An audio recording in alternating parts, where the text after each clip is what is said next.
आखिर ये साबित हो गया अपनी बेटी अपनी होती है।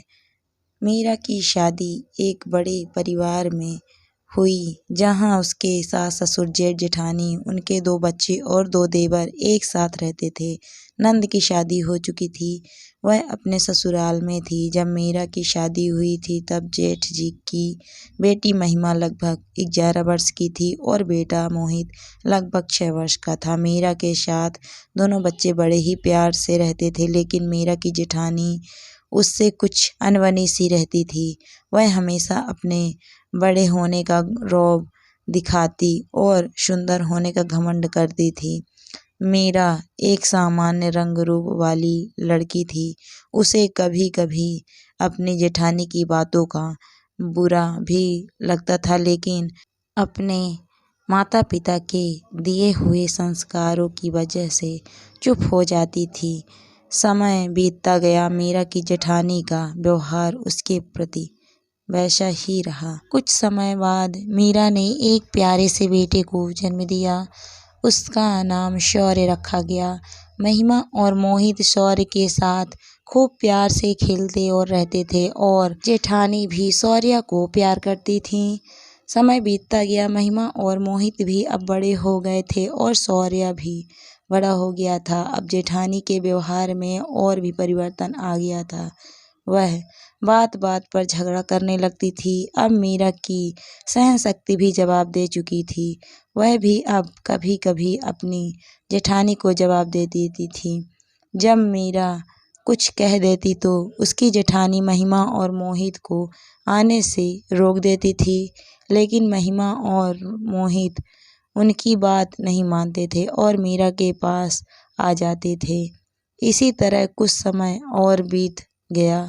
अब महिमा शादी के लायक हो चुकी थी। इधर मीरा के भी दूसरी संतान नहीं हुई। मीरा को भी एक बेटी की बहुत कामना थी, लेकिन उसकी यह इच्छा पूरी नहीं हुई। मीरा को भी महिमा की शादी के बहुत अरमान थे। एक सुंदर और सुयोग्य वर महिमा के लिए तलाश कर लिया गया। मीरा ने भी शादी की तैयारियां शुरू कर दी थी। उसकी अपनी कोई बेटी नहीं थी। महिमा को ही वह अपनी बेटी की तरह प्यार करती थी। गोद भराई की रस्म हुई।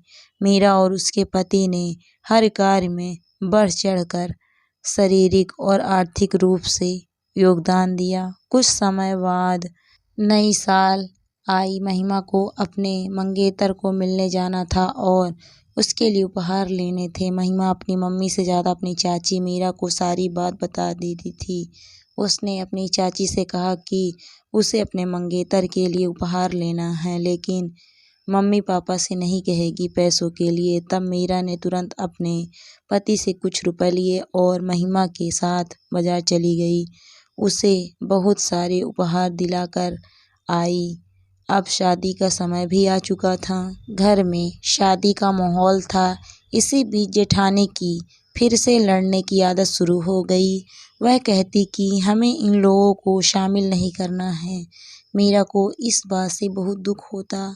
फिर भी मीरा के ससुर जी ने कहा कि परिवार की बेटी की शादी है, सभी चुप रहेंगे, कोई कुछ नहीं बोलेगा। सब चुप रहें और शादी में शामिल हुए। मीरा और उसके पति ने महिमा को खूब सारे गहने दिए और उसके पति का भी उपहार देकर सम्मान किया। इस तरह महिमा की शादी संपन्न हुई। मीरा का व्यवहार अच्छा होने की वजह से उसकी जेठानी को डर था कि कहीं उसकी बेटी की ससुराल में उसकी अहमियत कम ना हो जाए और मीरा की अहमियत ना बढ़ जाए। अब वह और ज़्यादा लड़ने लगी। जब महिमा की ससुराल से कोई आता तो वह मीरा को उसके पास तक नहीं जाने देती थी और अगर वह आदर सम्मान के नाते चली भी जाती तो मीरा को गालियाँ सुनाती थी। अब महिमा का व्यवहार भी मीरा के प्रति बदलने लगा था। जो महिमा शादी से पहले अपनी मम्मी के मना करने के बावजूद भी मीरा के पास आती थी, वह अब अपनी मम्मी के कहने पर उससे बात तक नहीं करती थी। मीरा को इस बात से बहुत दुख हुआ। वह यही सोचती कि उसने जिसे जितना प्यार किया वह उससे बात तक नहीं करती है। उससे यही लगता था कि प्यार में कहाँ कमी रह गई थी। मीरा अब अवसाद में रहने लगी। ज़्यादा सोचने की वजह से वह बीमार पड़ गई। तब उसे समझ में आया कि अपनी बेटी ही अपनी होती है। दोस्तों, इस कहानी पे आपकी क्या राय है? कमेंट करके ज़रूर बताइए। कहानी अच्छी लगी तो वीडियो को लाइक शेयर ज़रूर करें। अगर आप मेरे चैनल पर नए हैं तो प्लीज़ मेरे चैनल को ज्वाइन भी करें। Thank you for watching my video.